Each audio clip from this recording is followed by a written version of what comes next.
Assalamualaikum warahmatullahi wabarakatuh. Kami dari kelompok pertemuan ke-15 ingin mempresentasikan tentang militer dan sistem politik Indonesia.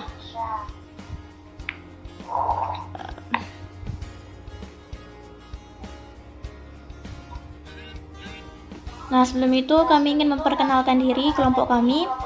Yang pertama, saya Feni Melisa Rindi, NIM 19103049. Selanjutnya silakan Hafiz. Saya Muhammad Hafiz, NIM 19103018. Lanjut, Bang. Saya Raja Jahadir, NIM 15103073. Oke. Sebenarnya ada satu lagi, karena mungkin berhalangan hadir, jadi kita presentasi cuma bertiga, oke? Oke.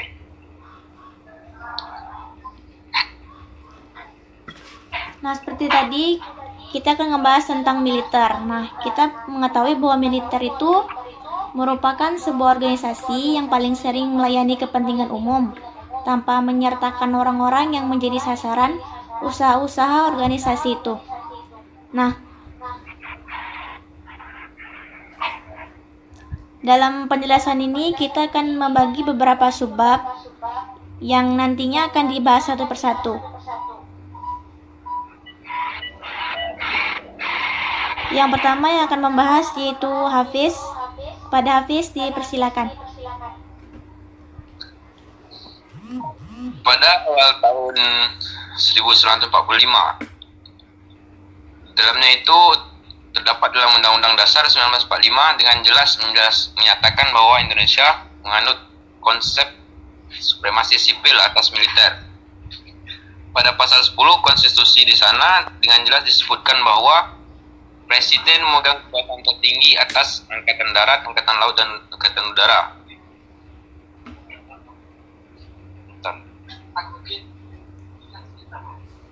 Pemimpin tertinggi negara tentara Indonesia bukanlah tentara itu sendiri, melainkan rakyat yang dipilih menduduki jabatan sebagai presiden. Berbagai faktor yang muncul dan menjadi kenyataan sejarah kemudian membentuk hubungan militer di Indonesia dalam suatu bentuk yang unik. Next.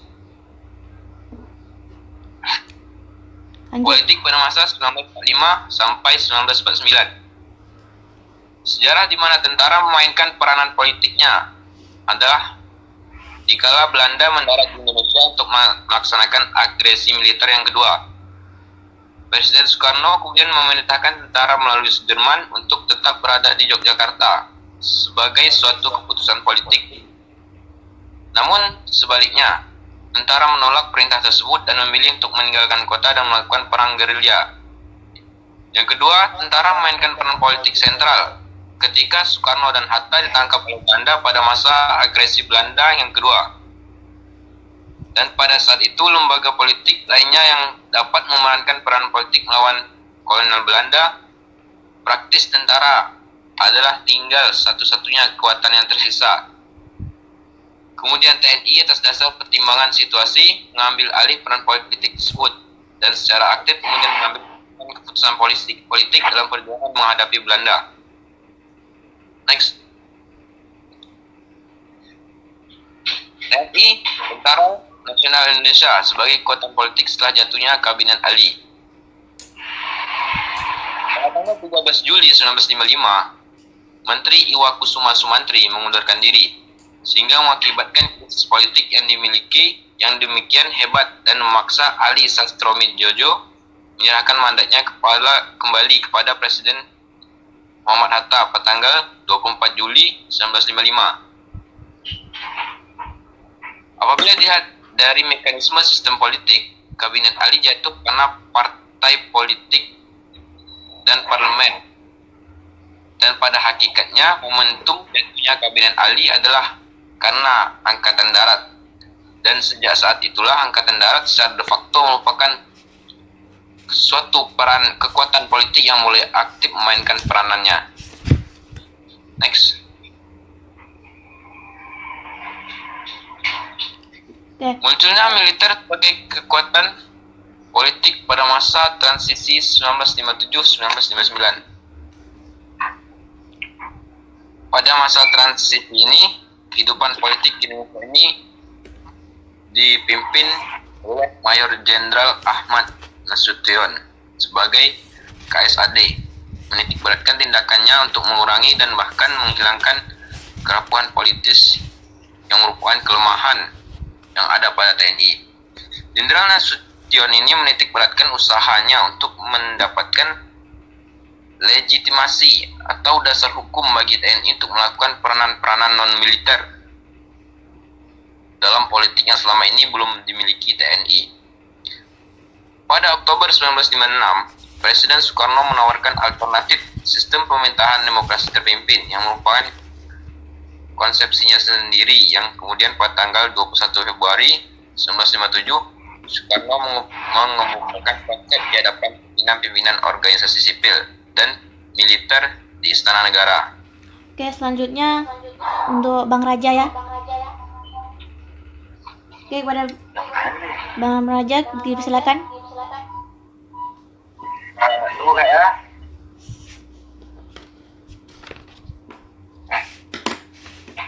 Ini yang politik setelah Republik kembali ke Undang-Undang Dasar 1945.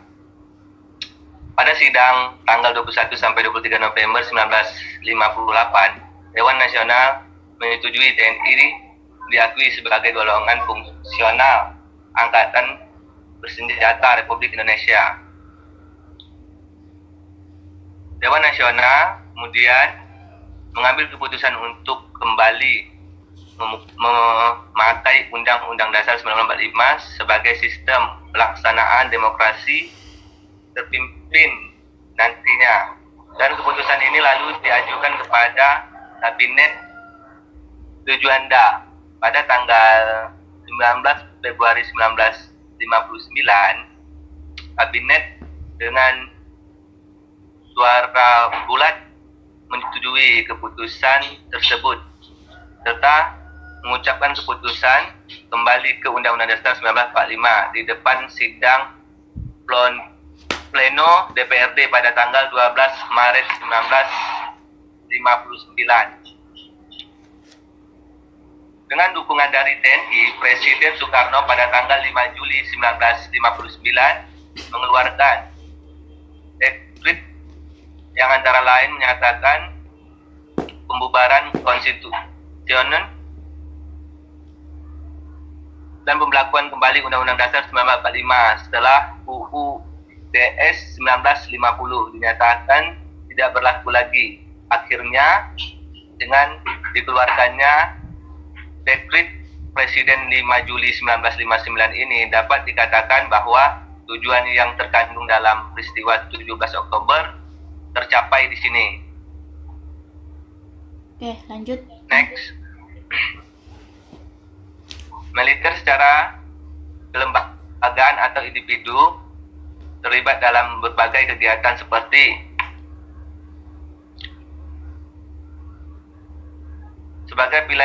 sebagai pilar Orde Baru.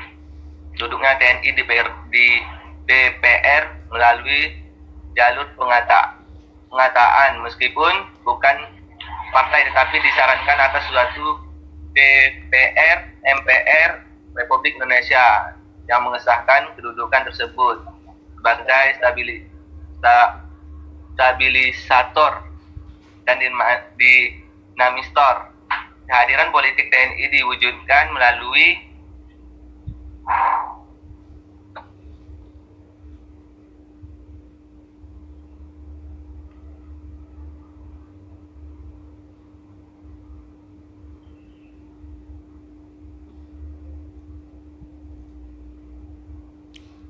Lanjut, Bang.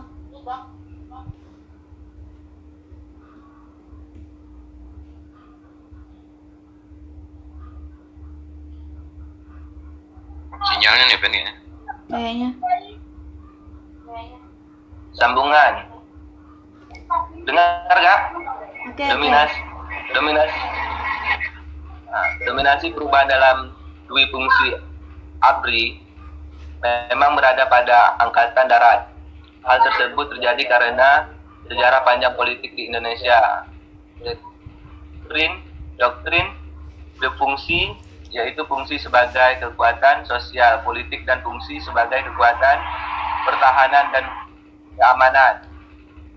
Kepemimpinan TNI dalam kancah politik Indonesia dinyatakan bahwa terbitan politik militer di Indonesia dimulai sejak pertengahan tahun 50-an dan mencapai puncaknya pada tahun 1966, sering dengan makin mundurnya peran politik golongan sipil. Kemunduran kekuatan sipil tersebut pada akhirnya mengubah hubungan kekuatan antara sipil dan militer karena yang menguntungkan pihak TNI. Keadaan inilah yang digunakan oleh TNI untuk memperbesar peran politik mereka dalam pemerintahan.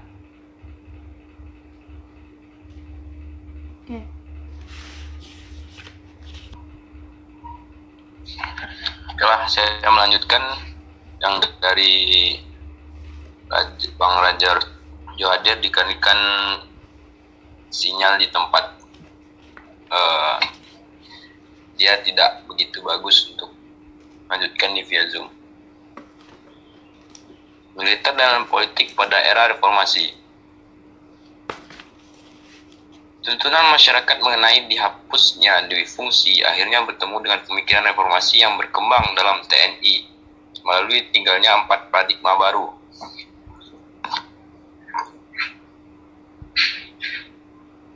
Peran politik militer dalam buku Dr. Salim Said dapat dilihat dari 3 perspektif, yakni perspektif sosiologis militer yang lebih menekankan pada hubungan sosial antara para elit militer dengan masalah sosial budaya yang diakibatkannya. Yang kedua, perspektif perbandingan politik, yang mana kelompok militer dianalisis sebagai kekuatan politik yang berperan penting dalam perubahan yang direncanakan dalam suatu negara. Yang ketiga yaitu perspektif strategi dan ilmu hubungan internasional yang menitik beratkan pada peran militer dalam interaksi hubungan antar bangsa sebagai dampak perkembangan pemikiran strategis darinya. Next.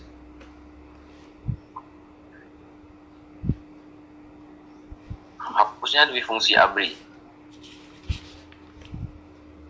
LIPI memberikan 6 rekomendasi kebijakan, yakni dalam rangka reformasi politik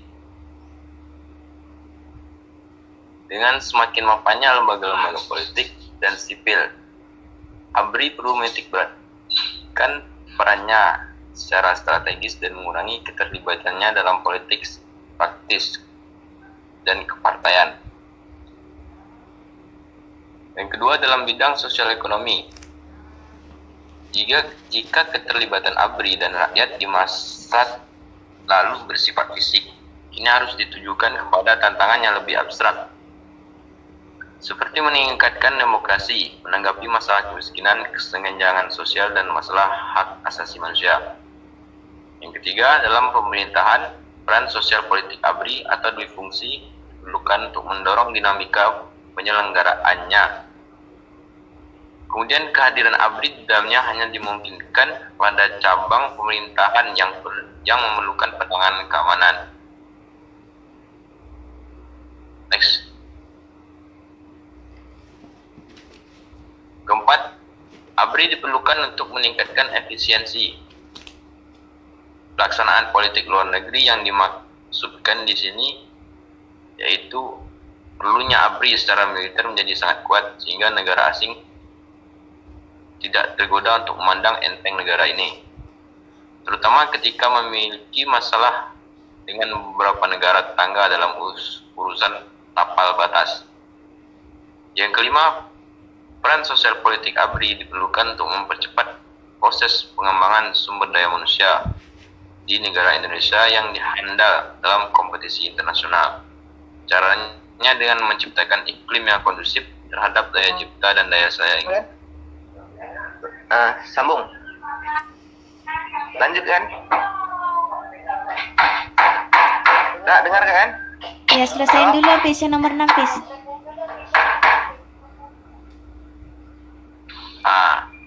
Satu lagi.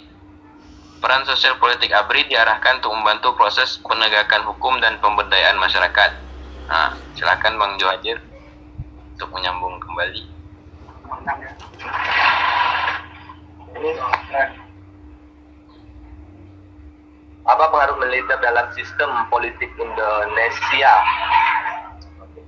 Dalam sejarah militer di Indonesia, militer merupakan salah satu kaum yang menonjol karena hampir seluruh terlibat dalam agenda perubahan politik. Sesungguhnya militer terlibat dalam politik merupakan hal yang telah melekat sejak awal Indonesia berdiri. Sains militer sendiri adalah sebagai kekuatan yang mendiri dan tidak tinggal siap terhadap tonalan politik, kemudian menjadikan militer sebagai kekuatan yang lebih stabil daripada peran partai politik. Lanjut. Namun di era demokrasi liberal saat ini banyak terlibatnya langsung militer dalam panggung politik, baik legislatif maupun eksekutif. Peran dan pengaruh militer di dalam politik memang sangat dipengaruhi oleh konflik kepentingan dan ketegangan kelas yang sedang bertanggung, memperkuatkan kekuasaan, dan di mana sekarang kita menjumpai warga militer yang beralih menjadi warga sipil. Ini terjun ke dunia politik. Sebagai mereka, politik bukan dunia baru bagi mereka. Contoh, next, jaringan mengapa gue. Contoh, ketika pemilu 2014, pada jenderal juga bertarung dalam kaca pemilu. Generasi jenderal terakhir yang pernah berkuasa di masa Orde Baru, hal ini yang kemudian memotivasi mereka, peran jenderal, untuk tetap di dalam kancah politik, dan bahwa kukuh mencalonkan diri sebagai Presiden Republik Indonesia, meskipun mereka tidak lagi mendapatkan porsi kekuasaan yang sama seperti dulu sebelum reformasi.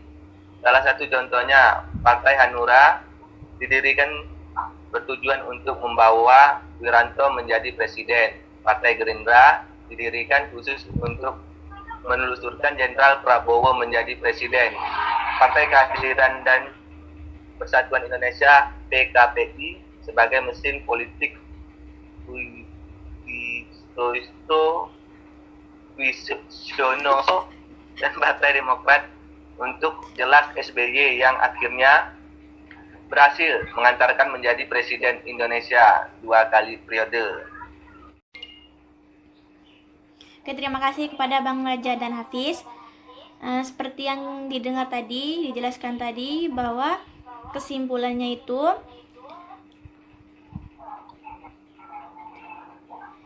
mencermati perkembangan dunia politik di Indonesia tentu saja tidak akan bisa lepas dari melihat adanya keikutsertaan dan peran militer dalamnya. Nah, sejak awal kelahiran bangsa Indonesia, melalui proklamasi 17 Agustus 1945, sehingga sekarang ini kita akan melihat secara jelas bagaimana militer telah turut bermain dalam kancah perpolitikan di Indonesia. Bahkan militer pada salah satu era kehidupan bangsa ini begitu kuat berperan dan mewarnai jalannya kehidupan perpolitikan berbangsa dan bernegara.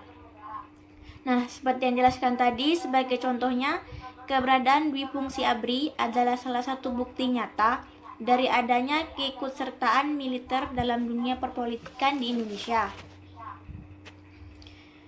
Seperti yang telah dijelaskan tadi, untuk melihat kiprah militer dalam kancah perpolitikan di negeri kita, maka perlu untuk melihat perjalanan politik Indonesia dalam 3 era, yaitu era Orde Lama, Orde Baru, dan Reformasi.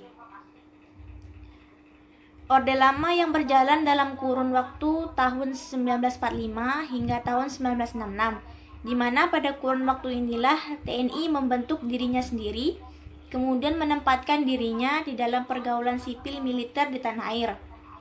Kedua, di Orde Baru tadi yang berjalan antara kurun waktu 1966 hingga tahun 1988, di mana pada masa kepemimpinan Presiden Soeharto selama 32 tahun inilah kita akan melihat betapa besarnya keikutsertaan peran militer dalam kancah politik di Indonesia. Dan yang ketiga, era reformasi. Pada pasca turunnya Soeharto dari kursi kepresidenan yang bergerak dalam kurun waktu tahun 1998 hingga sekarang, yang mana pada era ini kita akan melihat sebuah titik balik dari perjalanan militer dalam kancah perpolitikan di Indonesia, yaitu dengan adanya gerakan sipil yang sangat kuat yang menekan militer untuk keluar dari kancah perpolitikan di Indonesia dan kembali pada jati dirinya sebagai pengemban fungsi pertahanan di negara kita. Nah, seharusnya di dalam negara demokrasi kita ini, militer secara profesional dan proporsional harus dikembalikan kepada peran dan fungsinya yang mengemban tugas pokok sebagai alat pertahanan negara. Sudah sepatutnya TNI lebih konsentrasi untuk membenahi diri dan menyiapkan kembali segala yang diperlukan untuk mempertahankan negara ini dari segala ancaman dari luar, dan tidak lagi mengharapkan untuk berkecimpung di dunia politik praktis yang merupakan wilayah sipil. Nah, baiklah, itu saja mungkin yang dapat kami sampaikan di presentasi ini. Jika ada kekurangan mohon dimaafkan. Oke, kita tutup aja. Oke, makasih Bang Aja dan Nafis. Assalamualaikum warahmatullahi wabarakatuh.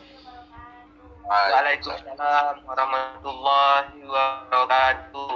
Oke. Selamat aktivitas.